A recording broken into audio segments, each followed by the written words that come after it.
The Y nuestro purpose tema of para el día de Pentecost. hoy es el propósito de Pentecostés. Y esto fue un evento que tomó lugar 7 semanas después de la Pascua, 7 semanas después de la crucifixión de nuestro Señor y Salvador Jesucristo. En términos reales, este era el día número 50 después de ello, así que se llama Pentecostés, lo cual viene truncado del griego que significa el día 50. Este fue el día que Dios escogió para el derramamiento de su Espíritu sobre la nueva iglesia de Jesucristo. Cuando llegó el día de Pentecostés, dice el versículo 1, aquí la narrativa implica y sugiere que Dios, el día especial de Dios para un evento importante había llegado. Y para introducir esto, dice, cuando llegó el día de Pentecostés, estaban todos. ¿Quiénes eran todos? Con toda certeza eran los apóstoles y los discípulos, y ahora eran apóstoles de Cristo. Y también otros estaban ahí con ellos, los 120, todos estaban juntos por lo menos ahí, todos unánimes, juntos, en un lugar muy grande que habían rentado o que habían tomado, y de pronto vino un sonido del cielo, un estruendo. Estaban juntos, todos convencidos, todos esperando que la promesa de Dios sería cumplida.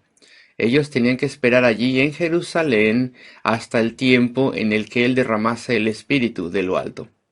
Y primero que nada, quiero considerar lo que sucedió aquí con un encabezado inicial, que la certeza y la autoridad y el poder ahora es conferido, certeza, autoridad y poder. Y tal vez esta es la mayor importancia, o esto es lo más importante, perdón, de entre las cosas que pasaron allí. Y cuánto necesitaban los discípulos esta seguridad, esta certeza, esta autoridad para proceder y el poder para hacerlo. Imaginen la situación, por favor. Cristo había sido crucificado. Él se había levantado de los muertos, sí, y ellos le habían visto subir al cielo, pero todavía estaban sin él. Estaban solos. Cosas terribles habían pasado. Habían visto la violencia de la muchedumbre, la gran multitud gritando, pidiendo la muerte de Cristo, que fuese ejecutado. Habían visto cuán salvajes eran los principales sacerdotes y fariseos y escribas. Todo la clase dirigente religiosa habían visto la maldad en contra de él, todo el odio en contra de él. Cristo les había protegido a través de su poder en todo ese momento, en todo ese tiempo, perdón, habían tenido gran terror. El apóstol Pedro había negado a Cristo 3 veces. Después de su resurrección, o antes, perdón, de las apariciones de su resurrección, estaban reunidos en tal vez ese mismo aposento alto, con las puertas bien cerradas, porque temían a los judíos. Eran hombres que temían. Y era razonable que fuese así. Hubiéramos esperado que eso fuera el caso. ¿Y cómo ellos podrían llevar a cabo esa gran comisión, que tenían que predicar a Cristo en toda Jerusalén y en Samaria y a través de todo el mundo? ¿Cómo podían ellos llevar a cabo esta misión, esta cruzada, esta obra? Es imposible. Eran galileos. ¿Quién les iba a respetar a ellos? No eran del clero, no eran educados, ni tampoco eran personas importantes, y tenían gran terror. Y ya era lo suficientemente malo el pensar que tenían que proclamar a Cristo en Jerusalén y en Judea y a través de todas las regiones, pero ahí en Samaria, donde los judíos eran despreciados y odiados, y después a todo el mundo.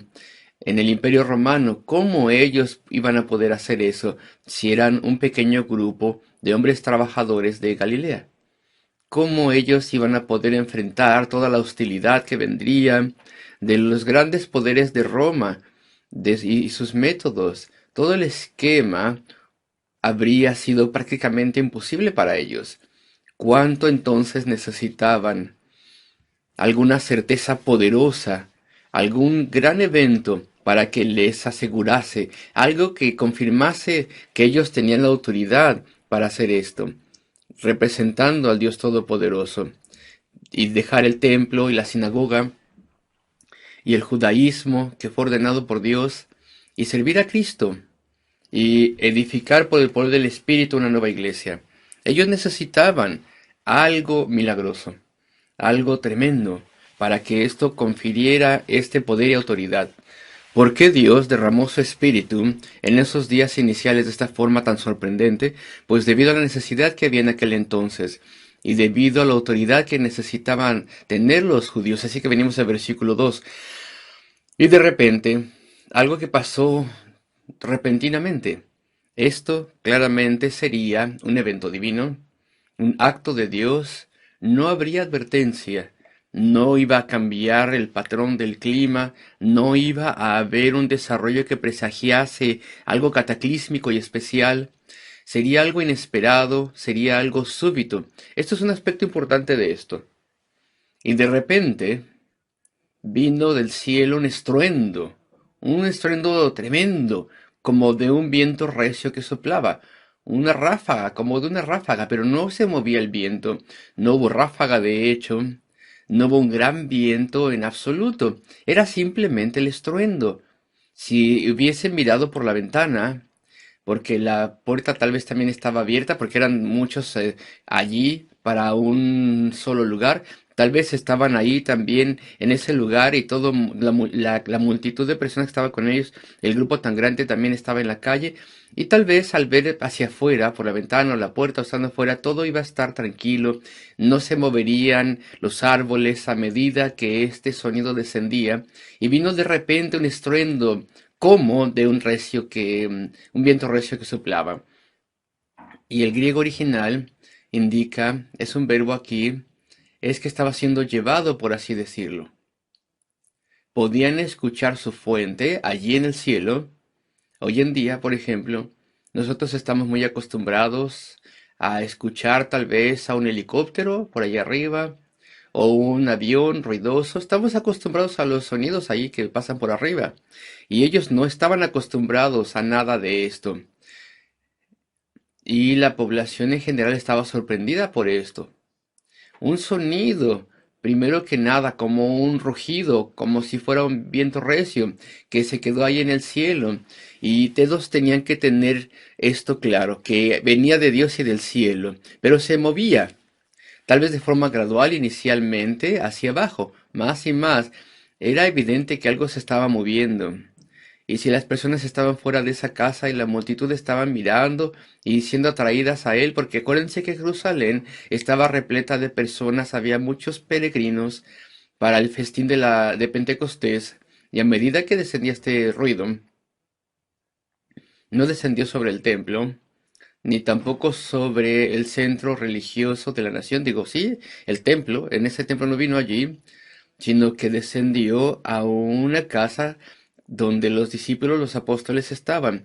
Iba a autentificarles a ellos. Y después parece que entró a la casa. No que hubiera habido alguna cosa como el viento soplando, no, no había viento. Si habían lámparas ahí, no se apagaron. No hubo movimiento de aire en absoluto. Y vino esto. Y una vez más, repito, estamos acostumbrados a los ruidos hoy en día. Obviamente podemos encender la televisión, el radio y tener ruido a través de altavoces en nuestra casa, pero no era así en aquel entonces. Y el tener este viento sin movimiento de aire que sonase allí en el cuarto, eso claramente era una obra de Dios. Y esto les estaba respaldando a ellos. Dios, por así decirlo, había enviado del cielo a ese aposento alto donde muchos dioses estaban reunidos. Dios había enviado eso a ellos. Era un respaldo para ellos, era para llenar sus corazones con gran valor y certeza y autoridad para poder obedecer las palabras ciertísimas de Dios. Este fue el propósito principal de Pentecostés y así es como tomó este lugar. Versículo 1. No, versículo 2, y de repente vino del cielo un estruendo, como, como, no que fuera, pero como si fuera un viento recio que soplaba, el cual llenó toda la casa donde estaban sentados. No estaban orando, porque hubieran estado de pie para orar en aquellos días entre los judíos, estaban sentados. No en sillas, sino todos apretados en el suelo, así es como hubiera sido para que muchos hubieran podido entrar, y suponemos que alguien les estaba hablando, tal vez Pedro o tal vez algún otro apóstol, pero todo eso se detuvo porque Dios había interrumpido eso y había entrado esta forma claramente divina. Versículo 3, y se les aparecieron lenguas repartidas como de fuego, y una vez más no había fuego. Dice, ¿cómo de fuego? No había calor, no había temperatura ahí, no había nada de eso. Era algo que parecía, era una aparición, pero muy realista. Era no una aparición, era algo que tenía la apariencia, eso más bien de fuego. Y la narrativa sugiere que tenía una fuente. Vino una especie como de fuego, y después se dividió. Y entonces estaba por encima de cada uno de ellos. Dios estaba autorizándoles a cada uno, y también indicaba que un nuevo orden había amanecido, había llegado. Ya no había una jerarquía en la iglesia de Dios, los sumos sacerdotes, después los asistentes, el clero, etcétera. No, el sacerdocio ya no existiría. Aquí ahora estaría el sacerdocio de todos los creyentes. El Espíritu Santo llenaría a cada uno de los verdaderos hijos de Dios. Ya no sería el caso entonces de que la nación judía fuera la iglesia, por ejemplo, santos y pecadores juntos, en cuyo caso la mayoría eran incrédulos. Más bien ahora, la iglesia, en lo que se pueda uno asegurar, sería solo gente que ama al Señor, que son cristianos, personas cuyos pecados han sido perdonados, personas que han sido convertidas a Cristo. Aquí tenemos una ilustración de la verdadera iglesia. Sería compuesta la iglesia de todos aquellos que han sido tocados por el Espíritu y que han sido traídos a Cristo, y en cuyas personas mora el Espíritu. Y claro que la iglesia tiene que buscar alcanzar al mundo incrédulo y traer a las personas al Señor, pero la membresía de la iglesia entonces sería solamente del pueblo del Señor. Y se les aparecieron lenguas repartidas como de fuego, asentándose sobre cada uno de ellos. Entonces, teniendo ahora la certeza del poder supremo de Dios, este es el poder que puede capacitarles para poder obedecer la comisión y para poder predicar la palabra y para poder ir entre todas las naciones. Es el poder de Dios, no es el de ellos. Y después, una vez más, es algo espiritual, es un poder espiritual. No hubo ningún viento, solamente sonaba como viento. No había temperatura, sino solamente la apariencia de temperatura. En otras palabras, esto mostraba que el Espíritu Santo obraría dentro de ellos, dentro de aquellos cuyas vidas serían cambiadas. El elemento espectacular, el rugido de este sonido muy pronto terminaría, y ya nunca jamás se repetiría en la Biblia. Solamente se repetirá en la gloria cuando haya el gran sonido de todos los redimidos que estén adorando a Cristo y al Padre. No, eso entonces no se repetiría jamás, pero el efecto de ello sería continuo en las mentes y los corazones de las personas, estaría ahí continuamente, como de fuego. Y eso ya no se vería una vez más, pero lo que esto representaba es que el Espíritu Santo había llegado y de forma poderosa obraría la obra del Evangelio en los corazones de los que escuchasen, de los hombres y las mujeres. El Espíritu Santo sería discreto. El Espíritu Santo nunca obraría de forma sensacional, y algunas personas completamente malentienden lo que pasó aquí. Dicen, este sonido, las lenguas de fuego, y queremos que eso vuelva, ese viento poderoso, queremos sensaciones y cosas que son maravillosas de contemplar. Y no entienden, eso nunca volvió a suceder. Esto fue una tremenda seña milagrosa para asegurar el corazón de los discípulos, para mostrar que una nueva era había llegado, para mostrarles el poder que entraría en sus vidas, que el Espíritu de ahí en adelante obraría en corazones de forma poderosa así, y veríamos la evidencia, veríamos los cambios en las vidas, veríamos también el gozo de las personas que son salvas y el cambio de carácter. Pero uno no vería más lenguas de fuego. Tampoco se escucharía ese viento tempestuoso. El Espíritu Santo algunas veces ha sido descrito en los tiempos de los puritanos con palabras que significan el espíritu tímido. Él no es tímido, claro, pero él obra de forma discreta. Y él exalta a Cristo. Y Él trae a las personas a Cristo y regenera corazones. Así que no es un elemento espectacular lo que tenemos que buscar a partir de Pentecostés, sino más bien el significado, el poder del Espíritu que respalda a la nueva iglesia. Su obra es el símbolo, su obra es el símbolo de un poder interno. No tenemos que buscar esto a través de una exhibición externa, no. Aquí teníamos una nueva iglesia y todas las personas en ella son regenerados y están allí unidos en su vida espiritual. Y las lenguas, ¿qué significan las lenguas? Lenguas de fuego. Bueno, pues esta nueva era de la iglesia sería un tiempo de proclamación, de hablar las cosas de Cristo y también un tiempo de alabanza y oración, las lenguas inspiradas. Cuando el Señor te salvó, cuando Dios salva a alguien, Dios nos da el poder de testificar, adorar y orar. Y el Espíritu nos ayuda. Y las lenguas representan la proclamación. Y esto estaba por encima de cada uno de ellos. Y versículo 4, y fueron todos llenos del Espíritu Santo. Y comenzaron a hablar en otras lenguas, en otros idiomas, según el Espíritu les daba que hablasen.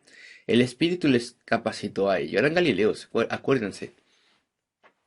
Podían hablar el griego y el arameo de la época, que estaba esparcido a través del Imperio Romano, pero no podían hablar los dialectos y los idiomas que de forma natural hablarían todos los judíos que habían sido dispersados a otras naciones.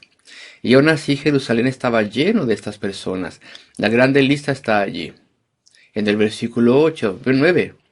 Partos, medos, alamitas y los que habitamos en Mesopotamia, Judea, Capadocia, Ponto y en Asia, etc.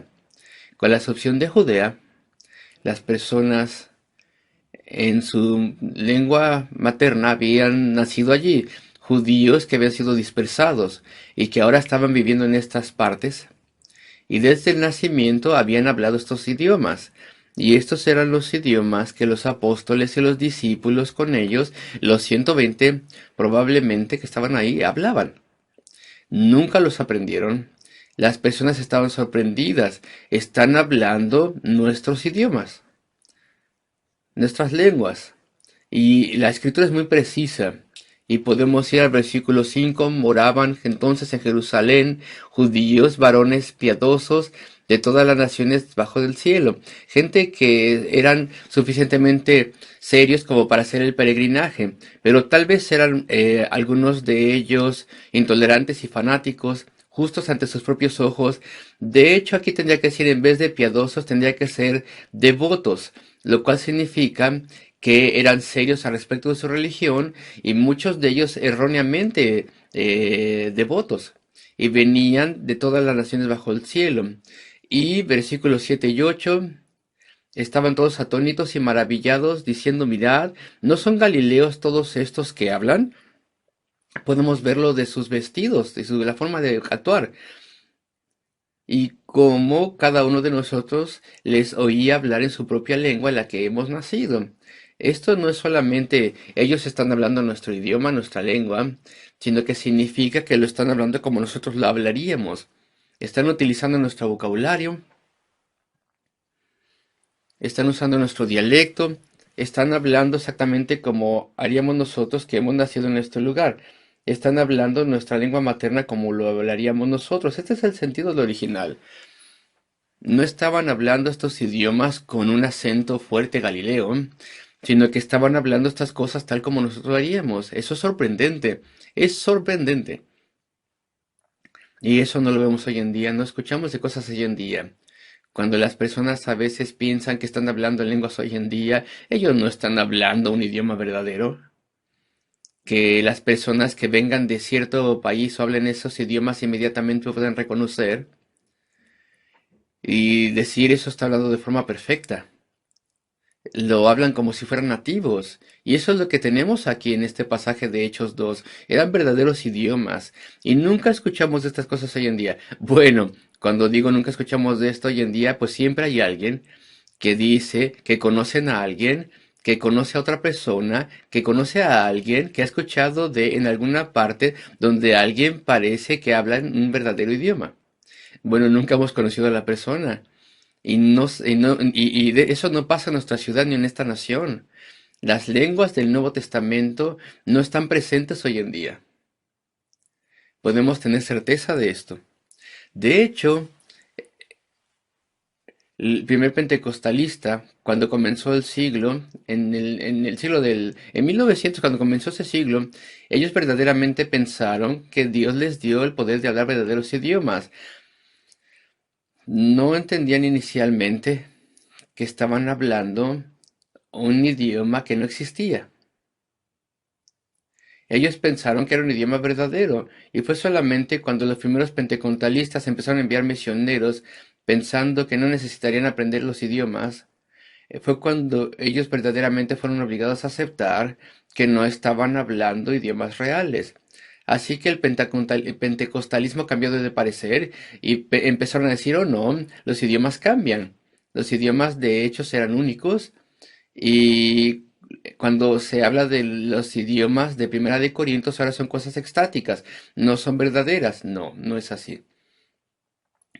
Pablo, quien escribió la primera carta a los Corintios, él era un buen amigo de Lucas, quien escribió el libro de los Hechos, y ellos viajaban juntos y predicaban juntos, y cuando usaban esta palabra lenguas, ambos, tanto en Hechos como en Primera de Corintios, querían decir verdaderos idiomas extranjeros. Y esto es lo que está siendo hablado aquí. Y cuando esto, versículo 6, y hecho este estruendo, se juntó la multitud y estaban confusos. No podían entender lo que pasaba, porque cada uno les oía hablar en su propia lengua.